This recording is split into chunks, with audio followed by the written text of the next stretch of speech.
الحسنی والحسینی al Baghdadi رحمت اللہ علیہ رحمت واسعہ، یہ آج کی محفل پاک اس عنوان سے منسوب ہے۔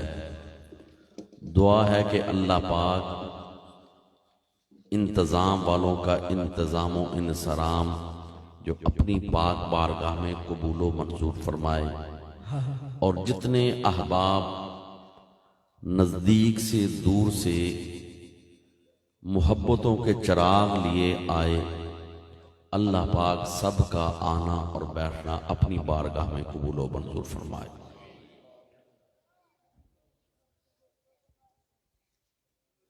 مہینہ یہ چاند کا ربیع الثانی ہے، اور اس میں جگہ جگہ پر غوث سمدانی شہباز لامکانی سیدنا شیخ عبد القادر جیلانی رحمت اللہ علیہ کے نام پاک سے منسوب جگہ جگہ پر محافل کا انعقاد کیا جاتا ہے۔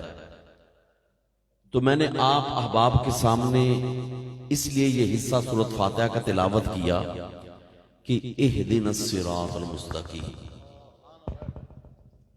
سورۃ الفاتحہ پہلی سورت ہے، ابتدائے قرآن پاک میں ہے، اور انشاءاللہ ایسے میرا گمان ہے، اور انشاءاللہ میرا گمان سچ ہوگا کہ ہر ایک کو سورۃ فاتحہ تو یاد ہے، اور نماز میں بھی پڑھی جاتی ہے، غمی کا موقع ہو جائے وہاں بھی کہتے ہیں فاتحہ شریف پڑھ لو۔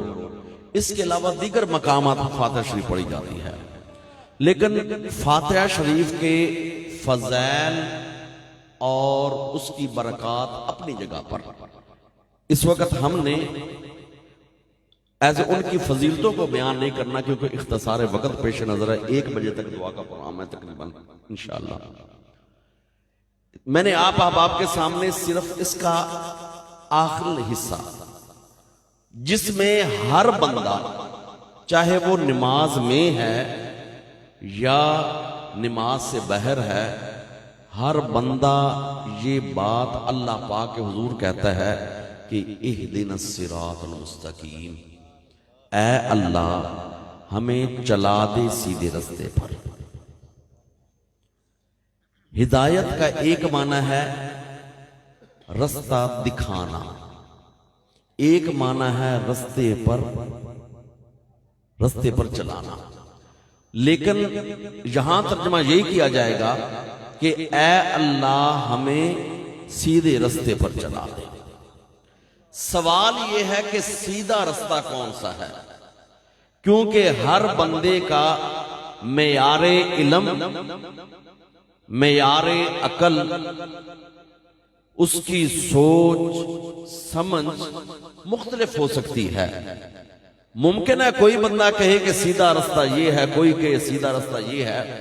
تو قرآن پاک کی کسی آیت کی تفسیر کرنی ہو تو سب سے پہلا ضابطہ یہ ہے کہ قرآن پاک میں غور کیا جائے گا کہ ایک آیت کی تفسیر دوسری جگہ پر ہو رہی ہے کہ نہیں ہو رہی ہے۔ اگر قرآن پاک کی ایک آیت کی تفسیر دوسری جگہ پر ہو جائے تو سب سے بہترین تفسیر وہی شمار ہوگی، یعنی تفسیر القرآن بالقرآن، کہ قرآن کی ایک آیت کی تفسیر دوسری آیت کر رہی ہے۔ اگر پورے قرآن پاک میں کسی جگہ پر قرآن کی آیت کی تفسیر نہ ملے تو دیکھنا پڑے گا کہ پیارے آقا کی احادیث پاک کے ذخیرہ میں جو ہم تک پہنچی ہیں ان میں قرآن کی اس آیت کی تفسیر آئی ہے کہ نہیں۔ اگر کسی حدیث پاک سے مل جائے کہ میرے آقا نے فرمایا ہو کہ قرآن کی اس آیت کا یہ مطلب ہے، تو تفسیر کا دوسرا درجہ ہے تفسیر القرآن بالحدیث۔ تفسیر کا تیسرا درجہ کہ ہمیں پورے قرآن میں بھی اس آیت کا مطلب نہ ملا، اس قرآن کی تفسیر نہ ملی، اور ذخیرہ احادیث پاک میں بھی اس کا مطلب و تشریح نہ ملی، تو کسی صحابی کا قول اگر مل جائے کہ قرآن کی آیت کی تفسیر یہ ہے تو تفسیر کا تیسرا درجہ یہ شمار ہوتا ہے. اگر قرآن اور حدیث اور قول صحابی کسی جگہ پر قرآن کی آیت کی تفسیر نہ ملے تو چوتھا درجہ یہ ہوتا ہے مجتہد کا، کہ وہ بندہ جس کو پوری عربی گرامر پر عبور ہو، ناسخ و منسوخ کا علم ہو، شان نزول کا علم ہو کہ قرآن کی کون سی آیت کس کس موقع پر نازل ہوئی ہے، مکی ہے، مدنی ہے، اس کا پس منظر کیا ہے، اس کا جو شان نزول کیا ہے، بیک گراؤنڈ کیا ہے، جس کو اتنا قرآن و حدیث پر عبور ہو، چوتھے درجے میں وہ قرآن کی آیت کی تفسیر کر سکتا ہے. لیکن خوش قسمتی سے جو ہم نے تفسیر کرنی ہے وہ قرآن کی تفسیر قرآن سے مل گئی ہے، قرآن کی آیت کی تفسیر اسی قرآن سے مل گئی ہے کہ اللہ پاک نے فرمایا اہدنا الصراط المستقیم، اے اللہ چلا ہمیں سیدھے رستے پر. میرے مولا سیدھا رستہ کون سا ہے؟ سیدھا رستہ کون سا ہے؟ فرمایا صراط الذین انعمت علیہم، رستہ ان لوگوں کا جن پر تو نے انعام کیا ہے. متصل آیت، قرآن کی متصل آیت. ایک جگہ فرمایا اہدنا الصراط المستقیم، چلا سیدھے رستے پر. ساتھ ہی فرمایا میرے مولا ہم سوال کرتے ہیں میرے مولا تیرا سیدھا رستہ ہے کون سا؟ فرمایا صراط الذین انعمت علیہم، رستہ ہے سیدھا ان لوگوں کا جن پر تو نے انعام کیا ہے. تیرے انعام یافتہ بندے ہیں، لیکن ایک ابہام اب بھی باقی رہ گیا ہے، ایک سوال اب بھی باقی رہ گیا ہے. میرے مولا تیرے انعام یافتہ بندے ہیں کون؟ تیرے انعام یافتہ بندے ہیں کون؟ ایک مسئلہ تو کھل گیا کہ سیدھا رستہ کون سا ہے؟ انعام یافتہ لوگوں کا جن پر اللہ نے انعامات کیے ہیں، وہ رستہ سیدھا ہے. لیکن ایک ابہام اب بھی ہے، میرے مولا تیرے انعام یافتہ بندے ہیں کون؟ کیونکہ یہاں بھی ہر بندے کا معیار سوچ الگ ہے. اگر بے اولادوں کے درمیان ایک اولاد والا بیٹھا ہو جس کے ایسے اللہ پاک نے 12 بیٹے دیے ہوں، وہ ان کے درمیان کہے گا کہ اللہ کا نام تو میرے پر ہے، اللہ کا انعام تو میرے 12 بیٹے ہیں میرے، تمہارے پاس کیا ہے؟ اگر ایک وہ بندہ جس کے پاس مکان بھی اپنا نہیں، اس کے پاس جائیداد رقبے والا بیٹھا گا، وہ کہے گا تیرے پاس کیا؟ میرے پاس تو زمینیں جائیدادیں ہیں، میرے اوپر اللہ کا انعام ہے. ہر ایک اللہ کے انعام کی تشریح مختلف کرتا ہے کہ اللہ کا انعام کیا ہے. کوئی کہتا ہے اولاد اللہ کا انعام ہے، کوئی شک نہیں، اولاد بھی اللہ کا انعام ہے. اور کوئی کہتا ہے کہ اللہ کا دیا ہوا رزق اللہ کا انعام ہے، کوئی شک نہیں، اللہ کا دیا ہوا رزق بھی اللہ کا انعام ہے. لیکن جن لوگوں کے رستے پر چلنا وہ کون سے انعام یافتہ لوگ ہیں؟ فرمایا صراط الذین انعمت علیہم، رستہ ان لوگوں کا جن پر تو نے انعام کیا. قرآن کی تیسری آیت انعم اللہ علیہم، انعم اللہ علیہم، اللہ نے انعام کیا ان پر. کون؟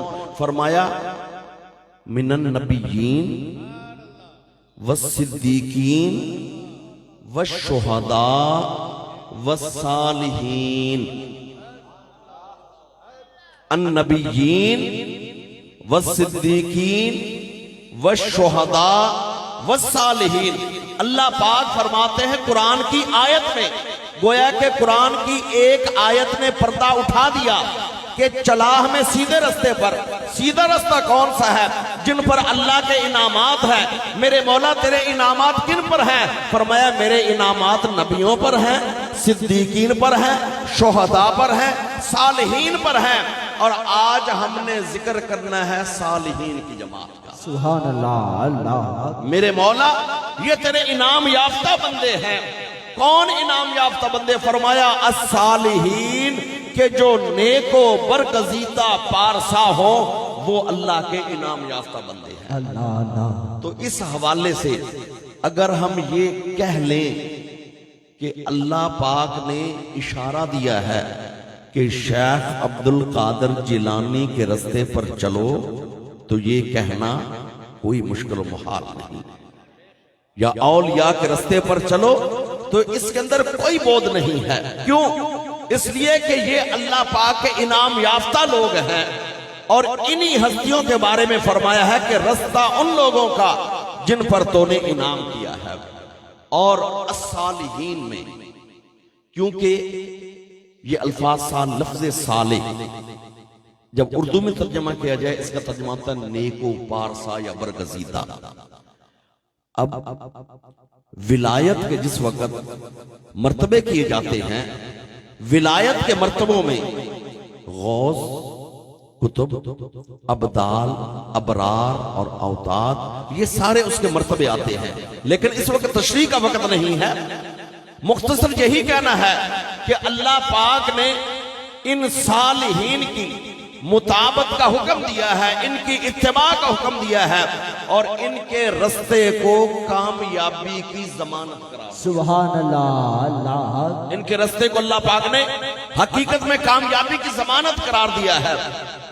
جس خطے میں ہم اور آپ زندگی گزار رہے ہیں، اس کا اس وقت تو نام ہے نا اسلامی جمہوریہ پاکستان۔ تاریخ میں پرانا نام اس کا آتا ہے بر صغیر۔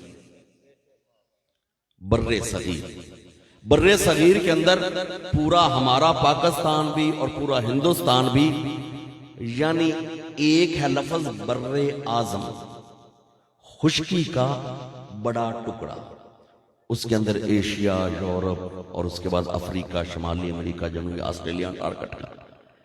بر اعظم خشکی کے بڑے ٹکڑے، یہ بر صغیر خشکی کا چھوٹا ٹکڑا۔ بر صغیر کے اندر ہمارا پورا پاکستان بھی آتا ہے، انڈیا بھی آتا ہے۔ بر صغیر کی جو زمین ہے نا، اس میں اولیاء اللہ کی محبت کی گٹی شامل ہے۔ اولیاء اللہ کی محبت کی گٹی ہے۔ بر صغیر میں رہنے والے لوگ اولیاء سے محبت کرتے ہیں، اولیاء سے عقیدت رکھتے ہیں، نسل در نسل اولیاء اللہ کے غلام کہلاتے ہیں۔ اس کی وجہ یہ ہے کہ بر صغیر میں جو دین اسلام پھیلا ہے، کسی فاتح یا تلوار کے زور سے نہیں پھیلا، شمشیر کے زور سے نہیں پھیلا، بلکہ بر صغیر میں جو کلمہ طیبہ کی صدائیں گونج رہی ہیں، یہ اولیاء اللہ کی محبت اور نگاہ کا بر صغیر میں ایک فاتح آیا ہے، ایک فاتح، لیکن وہ بھی مختصر وقت، تھوڑے وقت کے لیے، اور آیا بھی اور آیا سمندری رستے، اور آ کر اس سندھ میں اور ادھر سے ملتان سے آگے نہیں آیا، ملتان سے واپس محمد بن قاسم چلا گیا۔ اب پورے بر صغیر میں جو کلمہ طیبہ کی صدائیں گونج رہی ہیں، یہ اولیاء اللہ کی محبت، حسن اخلاق، دعوت و تبلیغ کا کام، اور ان کی محنتوں کی وجہ سے، اسی وجہ سے شاعر کہتا ہے نا، ساڑا ایک اجمیر دا پیر ویکھو 90 لاکھ نو کلمہ پڑھا چھڑیا۔ ساڑا ایک اجمیر دا پیر ویکھو 90 لاکھ نو کلمہ پڑھا چھڑیا۔ اگر واقعات بیان کرنا شروع کر دیں بہت لمبی بات ہو جائے گی۔ خواجہ اجمیری کے یہ ایک سفر کا واقعہ بیان کیا، تاریخ گواہ ہے کہ دلی سے لے کر آگرے تک جب آپ نے ایک سفر کیا تو جس بستی میں قیام پذیر ہوتے خواجہ چشت، اسی بستی کا ایک خاندان نہیں، پوری کی پوری بستی آپ کے اخلاق حسنہ سے، محبت سے متاثر ہو کر پوری کی پوری بستی لا الہ الا اللہ محمد رسول اللہ پڑھ۔ سبحان اللہ۔ اور پھر ایک اور بات بھی ہے کہ اولیاء اللہ نے مخلوق کا رخ ہمیشہ خالق کی طرف موڑا ہے، مخلوق کا رخ خالق کی طرف موڑا ہے۔ ان کی زندگی کا نصب العین یہی ہوتا ہے کہ بس بھولی بھٹکی مخلوق جیسے بھی ہے نا، میرے مولا یہ تیرے آگے جھکنے والی بن جائے۔ اور بر صغیر کی جو زمین ہے یہاں پر اس زمانے میں اب اس وقت تک، اس کے بعد مجھے پتا نہیں، 3 قسم کے لوگ ہمیں ملتے ہیں۔ ایک وہ لوگ ملتے ہیں کہ جن کی زبانوں پر اور ان کے بیانات کے اندر اور ایسے ان کے جمعے کے خطبوں میں یہ الفاظ بیان کیے جاتے ہیں کہ ولی ولایت کچھ نہیں، ولی کچھ نہیں کرتے، غوث قطب ابدال داتا خواجہ بابا کچھ نہیں، اور یہ جو کرامتیں کچھ بھی نہیں، یہ کچھ بھی نہیں، یعنی وہ ساری زندگی نفی کرتے کرتے گزار دیتے ہیں۔ بر صغیر میں کچھ لوگ ایسے بھی ہیں، یہ ایک قسم ہے۔ دوسری قسم وہ ہے جو ہر بابے کو ولی مان لیتے ہیں، جو قبرستان میں بیٹھا ہوا ایسے بیٹھا ہوا پرچی پر نمبر لکھ کر دیتا ہے، چاہے 10,000 میں سے ایک ہی پرچی نکلے، ہے وہی بابا کرنی والا، ہے وہی بابا کرنی والا۔ اگر کرنی کو دیکھ کر ماننا ہے تو پھر انڈیا میں بت خانوں میں پتھروں کے بتوں کے آگے جو نیاز لے کر کھڑے ہوتے ہیں، مرادیں تو ان کی بھی پوری ہو جاتی ہیں، پھر وہ رب سچا ہے یا بت سچے ہیں؟ کسی سے کام ہو جانا ولایت کا معیار یہ نہیں ہے، کسی سے نمبر لگ جانا ولایت کا معیار یہ نہیں ہے، کسی کے پاس جا کر جانا اور وہاں سے پتر کا مل جانا ولایت کا معیار یہ نہیں ہے۔ تو پہلی قسم کے لوگ وہ ہیں جو سرے سے انکار کرتے ہیں کہ کوئی داتا خواجہ بابا ولی کرامت نہیں، یہ لوگ نفی کرتے ہیں ہر چیز کی۔ بر صغیر میں دوسری قسم کے لوگ وہ ہیں جو ہر ایک کو ولی مان لیتے ہیں۔ اور یاد رکھنا یہ دونوں ذکر جو میں نے کیے ہیں نا، یہ پٹڑی سے اترے ہوئے ہیں۔ تیسرے، اللہ کا شکر ادا کریں کہ ہم وہ ہیں ولی ان کو مانتے ہیں جن کو رب کا قرآن بھی ولی کہتا ہے، فرمان رسول بھی ولی کہتی ہے۔ ہم ولی ان کو مانتے ہیں جن کی مثالیں وہ لوگ مسجدوں میں دیتے ہیں نا کہ اے ککر شاہ تے بوٹے شاہ، ان کو ولی ہم بھی نہیں مانتے۔ ہم کہتے ہیں اگر مثال دینی ہے تو حضرت سیدنا شیخ عبد القادر جیلانی کی دو، مثال دینی ہے تو حضرت بابا فرید کی دو، مثال اگر دینی ہے جمعے کے خطبے میں تو سلطان باہو کی دو، خواجہ معین الدین چشتی اجمیری کی دو، حضرت مجدد پاک کی دو۔ آپ کی توحید تو منبر پر بولتی ہے، مجدد پاک کی توحید جہانگیر کے دربار میں بولی تھی، شہنشاہ اکبر کے دربار میں بولی تھی۔ آپ کی توحید پر تو ایک بندہ بھی بندوق لے کر آ جائے توحید ختم ہو جائے گی۔ مجدد پاک کی توحید وہ ہے کہ وقت کے بادشاہ نے کہا کہ جس طرح باقی لوگ مجھے سجدہ کرتے ہیں تو بھی اے مجدد مجھے سجدہ کر۔ آپ نے فرمایا سجدہ تو رب تعالیٰ کی ذات کو ہے، اس کے علاوہ سجدہ نہیں ہے۔ تو آگے سے بادشاہ کہتا ہے چلو اگر سجدہ نہیں تو میرے آگے رکوع کی حالت میں ہو جاؤ۔ آپ نے فرمایا رکوع بھی اللہ پاک کی ذات کے لیے ہے۔ بادشاہ کو غصہ آ گیا، غصے میں آ کر کہتا ہے کہ چند دنوں کے بعد میرے محل میں لے کر آنا، اور کمرہ ایسا بنوایا کہ جس کی چھوٹی سی کھڑکی لگوائی، بادشاہ خود اندر بیٹھ گیا اور کہا کہ مجدد الافسانی کو میرے پاس لے کر آؤ۔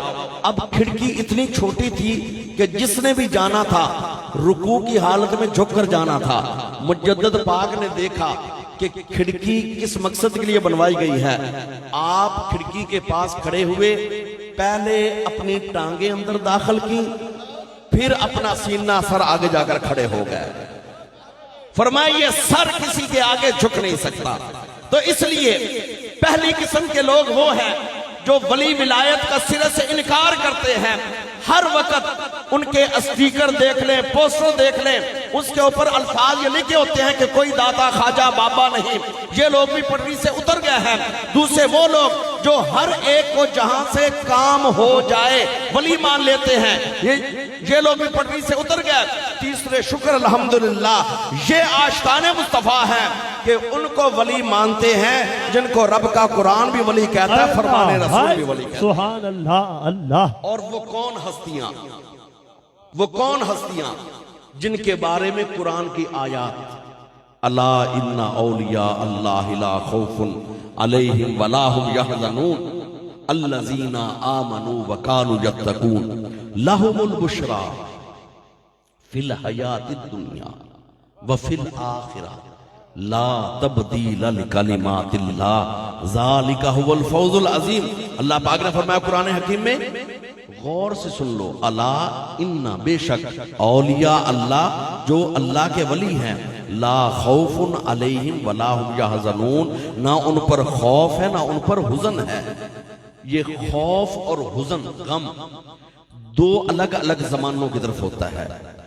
جو وقت گزر جائے اس پر غم کیا جاتا ہے، اور آنے والے کسی چیز کا خدشہ ہو تو اس پر خوف ہوتا ہے۔ اللہ پاک نے فرمایا جو میرے ولی ہیں، لا خوف علیہم ولا هم یحزنون، نہ ان پر کوئی خوف نہ ان پر کوئی غم۔ فرمایا الذین آمنوا وکانوا یتقون، ان کی نشانی یہ ہے، الذین وہ لوگ، آمنو جن کا ایمان بھی کامل، وکانو یتقون اور ان کا تقوی بھی کامل۔ اولیاء اللہ کی نشانیاں جو بتائی گئی قرآن حکیم میں، فرمایا الذین آمنو وکانو یتقون، ایمان بھی کامل تقوی بھی کامل۔ ایمان کے جو ہے نا 100 سے زیادہ شعبے، لیکن ایمان کہاں پر کامل ہوتا ہے؟ ایمان کامل کہاں پر ہوتا ہے؟ تکمیل ایمان۔ میرے آقا نے فرمایا لا یؤمن احدکم، لا یؤمن احدکم، فرمایا کوئی بندہ کامل الایمان نہیں ہو سکتا حتی اکون احب الیہ، یہاں تک کہ اس کے دل میں آ جائے میری محبت، من والدہ، اپنے والدین سے زیادہ، وولدہ، اپنی اولاد سے زیادہ، والناس اجمعین، پوری کائنات سے زیادہ۔ جب محبت کا مرکز و محور آقا صلی اللہ علیہ وسلم کی ذات پاک ہو جائے گی، بندہ کامل الایمان ہو جائے گا۔ اور اللہ پاک کا قرآن کہتا ہے کہ اولیاء اللہ کی نشانی یہ ہے کہ الذین آمنوا وکانوا یتقون، ان کا ایمان بھی کامل ہوگا، ان کا تقوی بھی کامل ہوگا۔ گویا کہ کوئی اللہ کا ولی بغیر محبت مصطفیٰ کے ہو ہی نہیں سکتا، بغیر اتباع مصطفیٰ کریم صلی اللہ علیہ وسلم کے ہو ہی نہیں سکتا۔ تو اس لیے فرمایا الذین آمنوا وکانوا یتقون، ان کا ایمان بھی کمال کا ہوگا، ان کا تقوی بھی کمال کا ہوگا۔ اور آگے فرمایا لہم البشریٰ، ان کے لیے خوشخبری ہے، لہم البشریٰ، ان کے لیے بشارت ہے، فی الحیات الدنیا، دنیاوی زندگی میں بھی، وفی الآخرہ، آخرت میں بھی بشارت ہے۔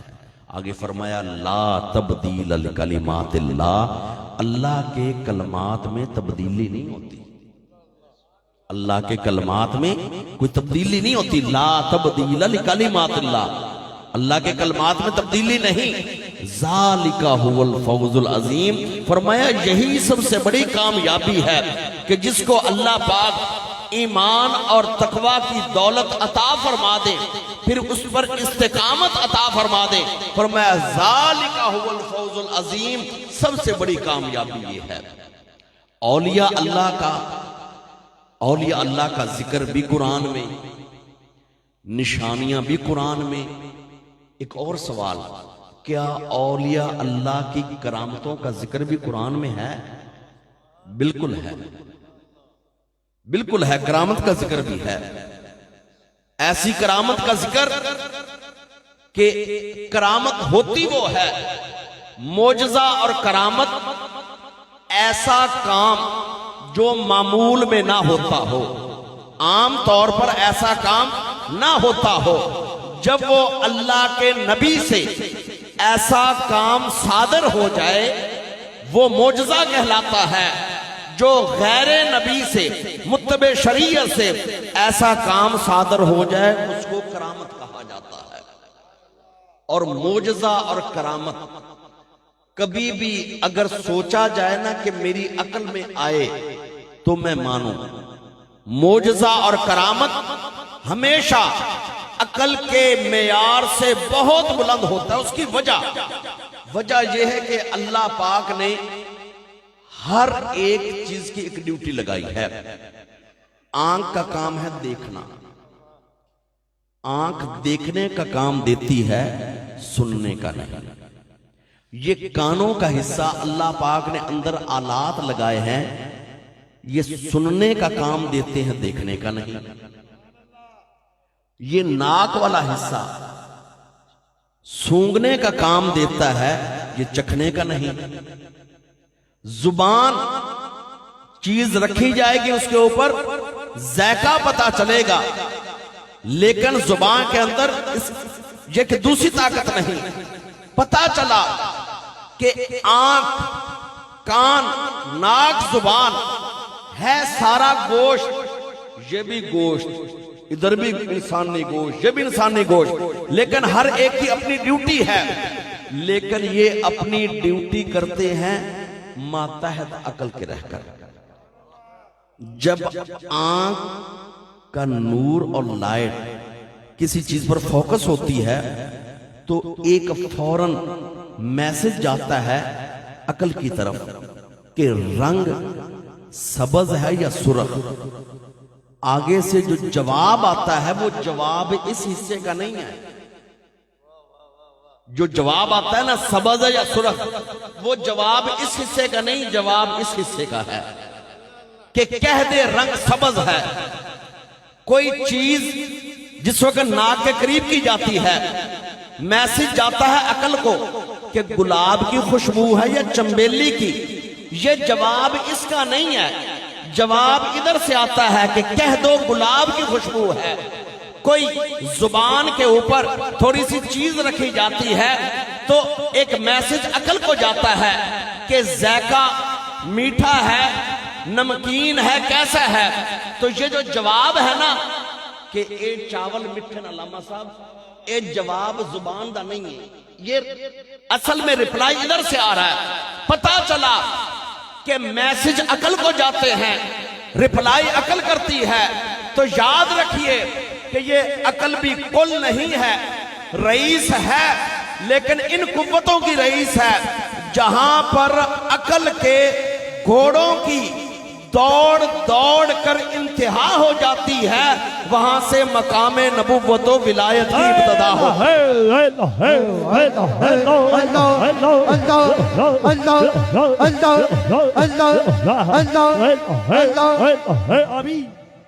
جہاں پر یہ عقل کے گھوڑوں کی دوڑ کر انتہا ہوتی ہے، وہاں سے مقام نبوت کی ابتدا ہوتی ہے.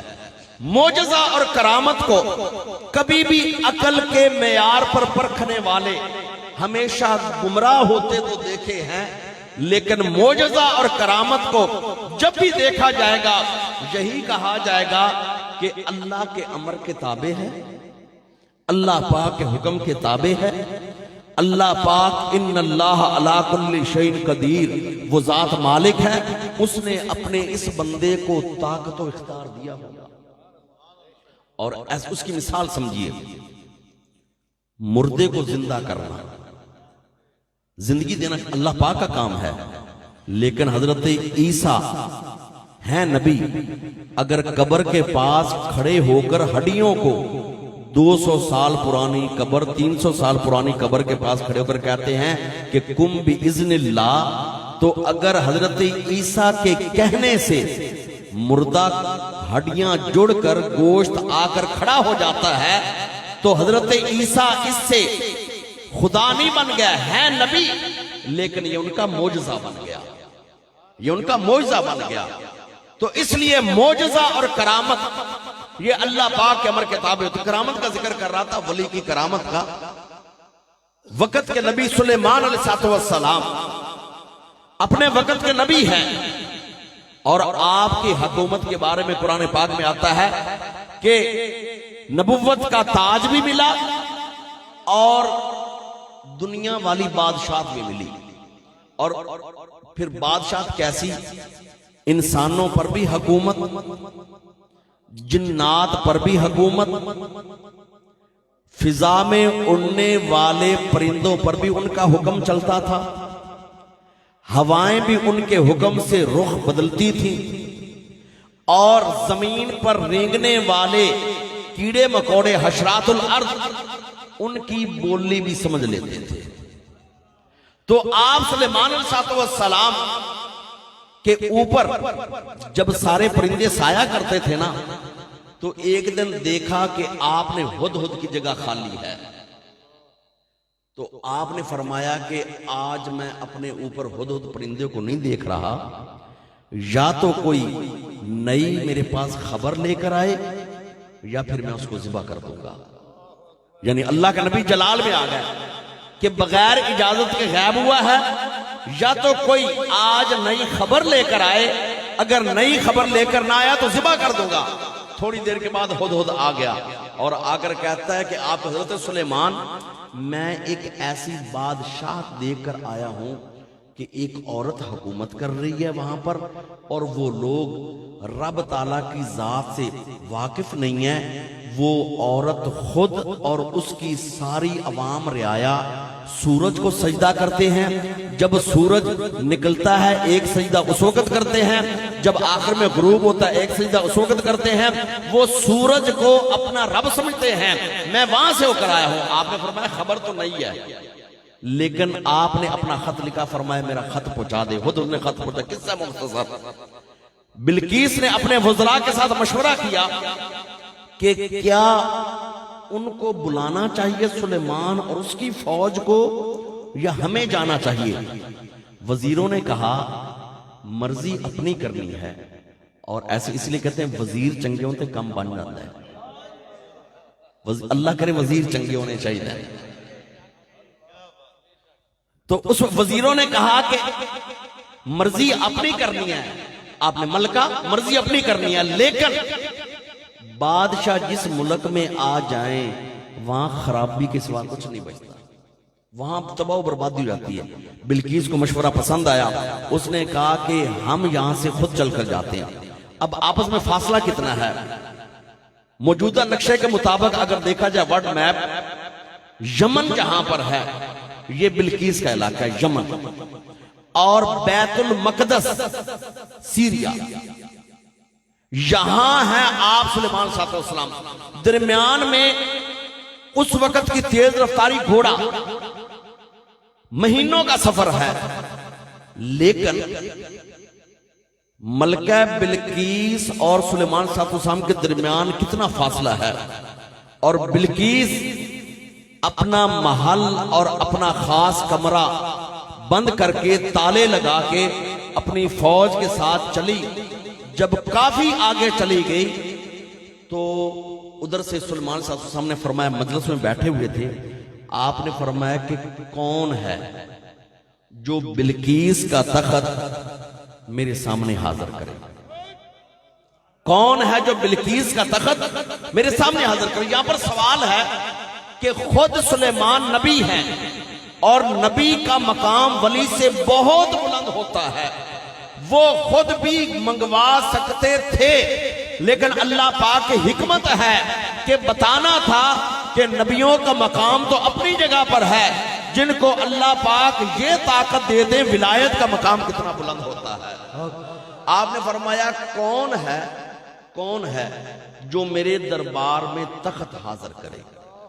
درمیان میں اتنا فاصلہ، اور بلقیس کا محل، پھر اس کے کمرے کو تالے لگے ہوئے ہیں، اور سلیمان علیہ السلام کے ان امتیوں میں سے کسی نے ملک یمن دیکھا بھی نہیں تھا سوائے ہدہد کے، اور کسی نے وہ علاقہ بھی دیکھا بھی نہیں تھا۔ لیکن اس کے بعد اللہ پاک کا قرآن بولتا ہے، وَقَالَ عِفْرِيتٌ مِّنَ الْجِنِّ، جنوں کا سردار اٹھتا ہے، اٹھ کر کہتا ہے حضور بلقیس کا تخت میں آپ کے سامنے لے آتا ہوں، اور ساتھ اپنے بارے میں تھوڑی سی اپنے بارے میں کہتا ہے لَقَوِيٌّ امین، میں طاقت والا بھی ہوں امانت دار بھی ہوں۔ یہ دو لفظ اس نے جن نے کیوں بولے، جنوں کے سردار نے، کہ میری بات کو مذاق نہ سمجھا جائے، لقویٌ، میرے اندر طاقت بھی ہے کہ میں بلقیس کا تخت آپ کے سامنے حاضر کر دوں، امین امانت دار بھی ہوں، کیونکہ جنوں کے اندر ہوتی ہے شرارت، آگ سے تخلیق ہوئی ہے، تو میں رستے میں تخت کا کوئی موتی ہیرا یاقوت مرجان چوری نہیں کروں گا، جیسے بلقیس کا تخت ہوگا میں آپ کے سامنے حاضر کر دوں گا۔ آپ نے فرمایا کہ کتنی دیر میں؟ تو کہتا ہے کہ جو آپ کی گفتگو چل رہی ہے، مجلس چل رہی ہے، جب یہ گفتگو ختم ہو جائے گی آپ کا تخت آ جائے گا۔ حالانکہ بڑا تیر مارا اس نے کہ کتنا فاصلہ درمیان میں، اور ملک یمن کو کسی انسان نے دیکھا بھی نہیں ابھی تک، لیکن سلیمان صاحب نے فرمایا مجھے تخت اس سے بھی پہلے چاہیے، مجھے تخت اس سے بھی پہلے چاہیے۔ تو اللہ پاک کا قرآن بولتا ہے وَقَالَ الَّذِي عِنْدَهُ عِلْمٌ مِّنَ الْكِتَابِ، وَقَالَ الَّذِي عِنْدَهُ عِلْمٌ مِّنَ الْكِتَابِ، کہا اس بندے نے، بشر نے، جن کی باری ختم ہو گئی، اب انسان کھڑا ہو گیا مجلس سلیمان میں، اور جن کا نام تفسیر میں آتا ہے حضرت آصف بن برخیہ، اٹھ کر کہتے ہیں کہ حضور آپ کی پلک جھپکنے سے پہلے تخت آ جائے گا۔ اگر قرآن میں یہ واقعہ نہ ہوتا تو کوئی بھی نہ مانتا، اب بھی صاحب ایمان مانتے ہیں، بغیر ایمان کے ماننا اس کو ممکن ہی نہیں ہے۔ کہاں ملک یمن، اور آصف بن برخیہ نے نہ ملک یمن دیکھا، نہ بلقیس کا محل دیکھا، نہ تالے کھلے ہوئے ہیں، درمیان میں کتنا فاصلہ ہے۔ بلقیس سلیمان صاحب السلام کی علاقے کے قریب پہنچ چکی ہے، اب اگر آصف بن برخیہ ادھر سے گھوڑے پر جاتا بھی صحیح، واپس آتا بھی صحیح، تو رستے میں بلقیس سے ملاقات ہو ہی جانی تھی نا۔ لیکن سلیمان صاحب السلام نے بتانا تھا کہ اللہ پاک کی دی ہوئی طاقت سے اللہ کے ولی کیا کر سکتے ہیں۔ تو آپ نے فرمایا کہ کتنی دیر میں آئے گا تخت؟ اس نے کہا حضور آپ کی پلک جھپکنے سے پہلے، اور ایک سیکنڈ میں 3 دفعہ تو پلک جھپک لیتا ہے نا بندہ، ایک سیکنڈ میں 3 دفعہ پلک جھپک لیتا ہے، یعنی سیکنڈ کے، منٹ نہیں، سیکنڈ کے تیسرے حصے میں، اور پلک جھپ کر اوپر نہیں جائے گی، تخت آ جائے گا۔ آپ نے فرمایا منگوا، آپ نے فرمایا منگوا۔ اور آصف بن برخیہ نہ مجلس سلیمان سے غائب ہوا، غائب ہی نہیں ہوا، کھڑا سامنے ہے، اور اس میں اعظم پڑھ کر کہتا حضور تخت آ گیا۔